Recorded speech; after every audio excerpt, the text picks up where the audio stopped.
Well, how y'all doing today? Hope y'all having a blessed day. And I had to remake this video because I'm sitting here in an office chair and it swivels. And when I was reviewing my video, everything was moving left to right, left to right, left to right. And I thought, what on earth is doing that? And then I realized it was me sitting in this office chair. Pardon me. I have a tendency to swivel in it left to right, when I'm sitting in it. So I'm going to have to try to catch myself and make sure I'm not doing that. So we're getting rain here today in Little Rock, Arkansas, and this is the first full day of rain that we've had in months. Now, they said we were going to get storms that we never got. And we had a few showers during the middle of the day, which just made it like a sauna out there. I don't know if you see that over there, that dead branch in that tree. I mean, there's been a few of them. Everything's drying out here. And in some counties, they've had that boil water mandate here in Arkansas. You know, you think you can go to your tap water and turn it on, and automatically in your head it's safe to drink, you know, but that's not always the case. They want us to think that way, but well, to me, I have seen so much stuff over so many years about tap water. To me, it's really not safe to drink. I mean, for a while there, they found that young boys were developing breasts because hormones in the water. They just can't purify the water enough. So I mean, some really strange stuff. And but you think when you go to your tap and turn it on, and it's somehow or other been programmed into us that the tap water is safe. Now I remember years ago, before the internet, watching shows on TV about guides taking people out into, you know, the desert and the woods and stuff, and how to survive. And they talked about boiling water to drink. But they never tell you, you know, when they pass these mandates, how long you have to boil your water. In this show, the guy was saying that you have to boil the water quite a long time. I don't remember how long. You can Google that, but he was saying you have to have a large amount of water because it will boil down. You'll lose a lot of it through evaporation. And it has to boil for a while before it's safe. So, you know, when they put these mandates out there about boiling your water, I haven't seen anything about how long you have to boil it. Anyway, that hasn't affected Little Rock, where I'm at, so yeah. Now, for years I drank nothing but bottled water because I was in a semi-truck 24/7, was married to a truck driver, and we had bottled water.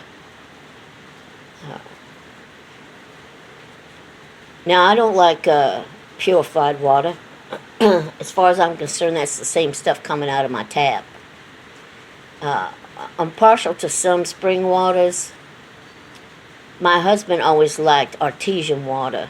Now, you can get that at Walmart's, but only in certain states. Like, we'd crossed from Canada into Sweetgrass, Montana. And the first town we hit, a good-sized town, had a Walmart, and they sold artesian water, and we'd stock up. Because it was like 98 cents a gallon, you know, and it was nothing for me to make room for about 10 gallons of that for him. So I lived in a house in Kentucky when I was a kid, and we had power, but we didn't have running water. And outside was a pump, you know, a hand pump, and at the kitchen sink there was too. So if you wanted water, hot water to do your dishes, you boiled it. And if you wanted to take a bath, now we had, me and my sister were just little things, and we had a big old galvanized feeding trough, kind of sort of thing. And we'd put it out behind the barn and fill it with water, and at the end of the day, if you wanted a warm bath, that's how you got it. We'd get in there and take a bath. Fond childhood memories. So I loved that house, but we had to leave that house because our water started going bad. Our well was going dry. And the people that owned the house that we rented from did not want to dig another well. And you can tell when your well's going bad because you'll get debris in it and sometimes worms and insects and stuff. But I loved living there. Big old wraparound porch on the outskirts of a city. I don't remember what city. I lived in several, at least a couple, 3 other places in Kentucky. Kentucky's a beautiful state. My heart goes out to Kentucky with the flooding that they got going on there. It's a beautiful, beautiful state, Kentucky is. If you're still getting rain, I pray that it stops. But like here in Arkansas, we ain't really seen any rain at all, pardon me, for months, with the exception of a few showers. So I'm really loving this rain. I really am. But when you mention to somebody, and I have, that you lived in a house that had electricity but no indoor plumbing, you had an outhouse, and you know, and they look at you like you could see that look, 200 years ago, you know, in their eyes, but it hasn't been that long, and not even 50 years. So yeah, nowadays you move kids into a house that don't have any running water in it, or maybe don't have power in it, and they're looking to take your kids. But at one time, that's the way it was. You know, people got up with the sun because that's where the light was, and it was cooler during the day, and they went to bed at night as soon as the sun went down. That was normal. That was the norm. So we always, when we got in the truck, we always had a source of food and water, especially in the winter. It would switch up, and we'd go through the Rockies. And when you go through the Rockies in the winter, you're going to hit some snow. Now, I've seen snow plowed up so high that it was like you were going through a tunnel going down the road. And if you break down in the winter up in the Rockies, you better have some supplies. Okay? You better have some supplies. So, but I'm glad to see this rain. I really am.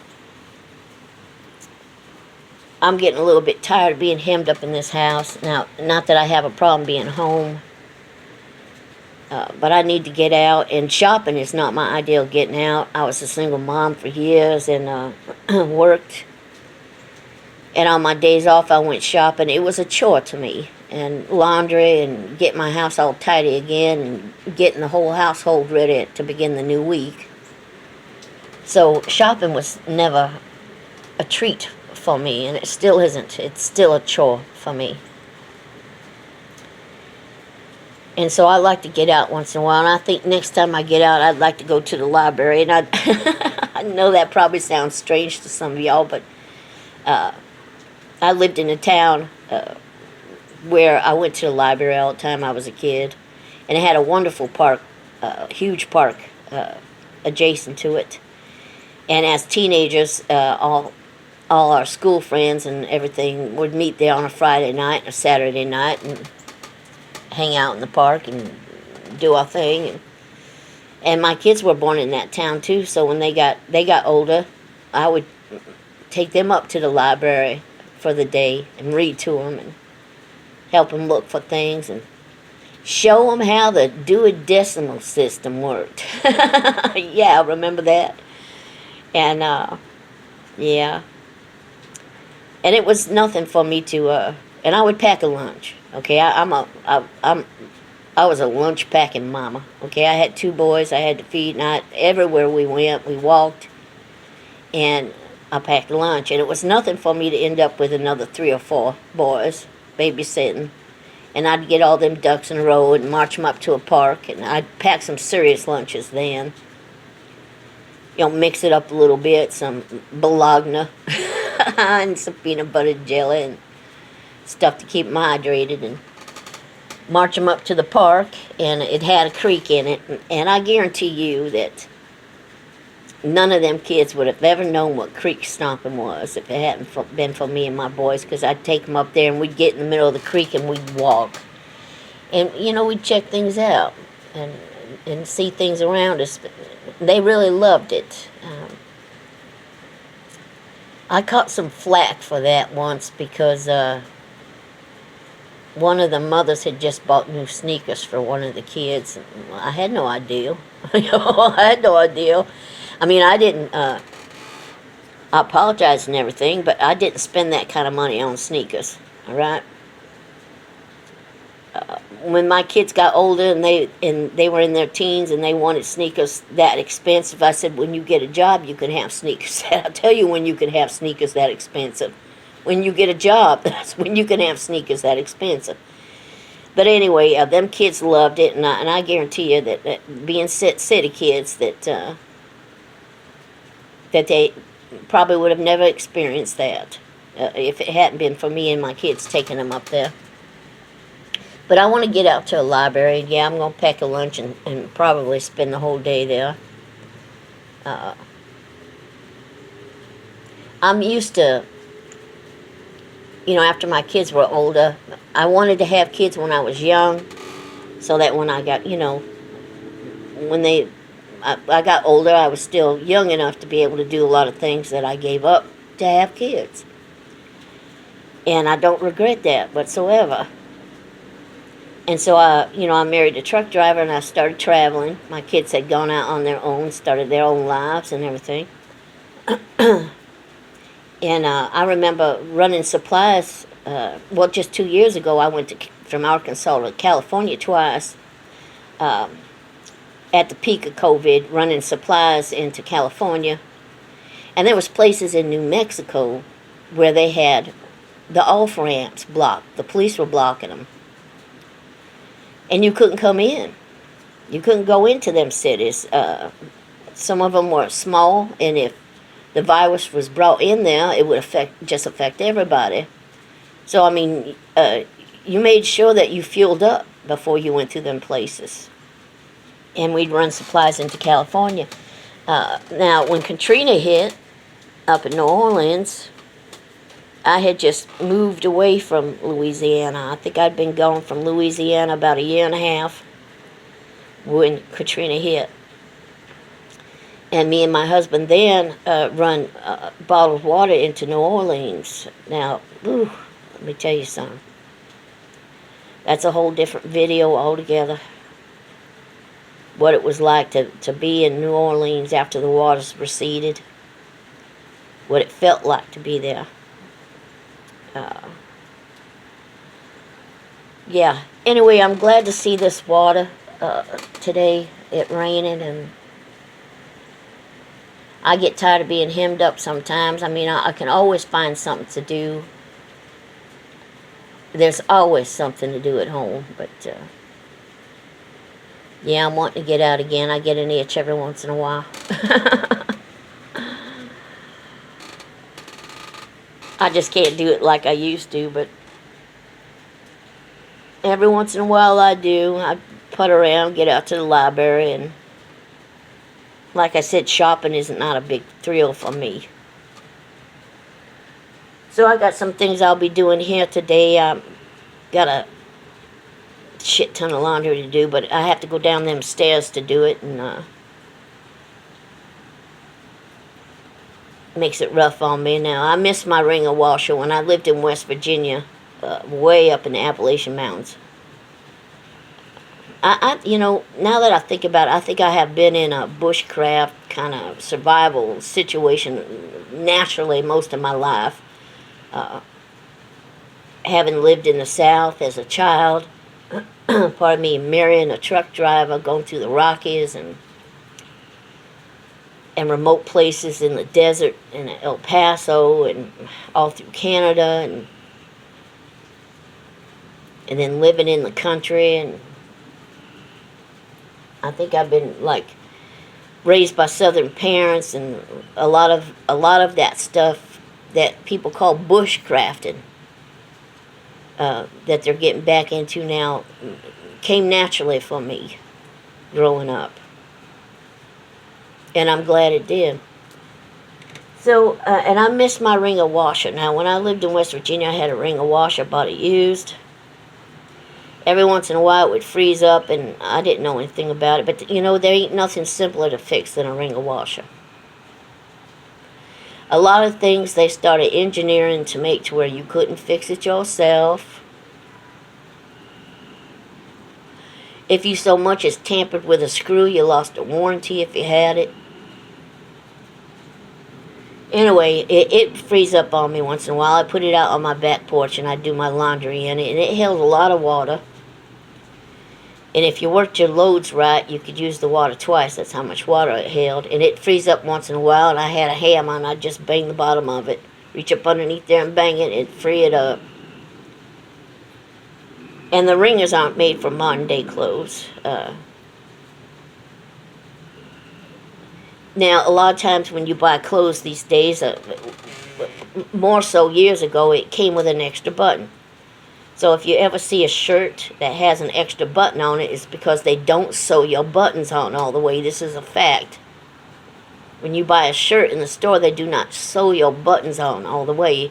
They tack them on there. Anybody that's done any sewing knows what that means. And so they give you an extra button in case one is lost in transit. Pardon me. The nerve, right? You're buying clothes and they ain't even sewing your buttons on all the way. Of course, this new generation probably don't even recognize that fact. But anyway, when you put your clothes through the wringer washer, because modern day clothes weren't made for a wringer washer, buttons, if you didn't know how to fold it right, buttons would be flying all over the place. And I put in a maroon shirt once, and it was coming out gold on the other side. So. But I loved my wringer washer, and now they're sold as something retro, and they cost a fortune. But I'd love to have me a wringer washer. I really would. Don't have a washer dryer hook up here, so that puts me in a position where I have to do all these stairs. I do have a granny cot, but it's kind of heavy for me. Every once in a while, I can get somebody to help me with it. That's nice. I'd like to be able to get it all done at once and get caught up. But if I had me a washer and dryer, I'd be a laundry doing fool. I never understood some people that, well, this is laundry day. And that's all they did. Okay? To me, laundry is something you can do in between everything else. You know, you set it and forget it. You know, it washes for a half an hour, it dries for a half an hour, then you fold it. There's a lot of things you can be doing in between. So, yeah, wish I had me a washer and dryer.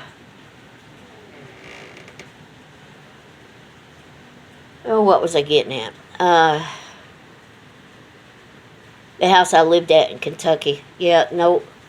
Today, if you move kids into a house that doesn't have any running water on the inside, they'll try and take your kids, right?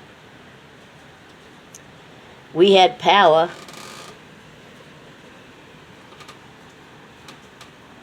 But today is different than it was before, you know. Like my grandparents got up with the sun, and when it come up, and they went to bed when it went down, and that was the way it was.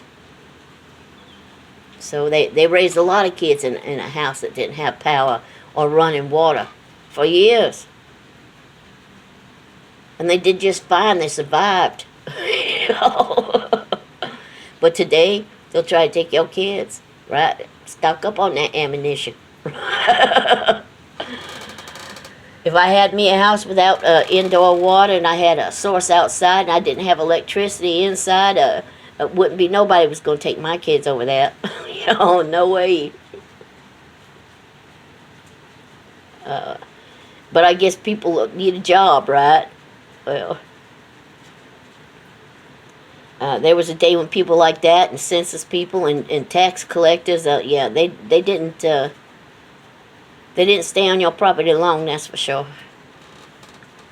But then my dad's father was a coal miner, you know. They had that saying, you owe your soul to the company store, and that's true, people. That really happened. You bought on credit, and they took it out of your check. And my grandmother had a garden canned, and that's how they got through the winter. And yeah, try and do that today. If somebody tries to take your kids away from you because of that, yeah, you put them off your property real quick, right? And check your laws in your state. I don't know how we got on this, but check your check your laws in the states, because you have to have no trespassing signs posted in some states to put somebody off your property. Yeah, I guess you have to give them fair warning.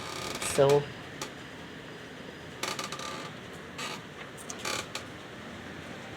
this is supposed to go on all day. It's about 77 degrees, and it is beautiful. And I am looking forward to today. I surely am. But I'm hoping to get me up to the library. Pack me lunch. So I hope y'all having a blessed day. And if it's raining too much where you are, I pray it stops. If you ain't getting enough rain, I pray that you do. Thank y'all for stopping in, checking out my channel. I appreciate your comments. And y'all have a blessed day. Bye-bye.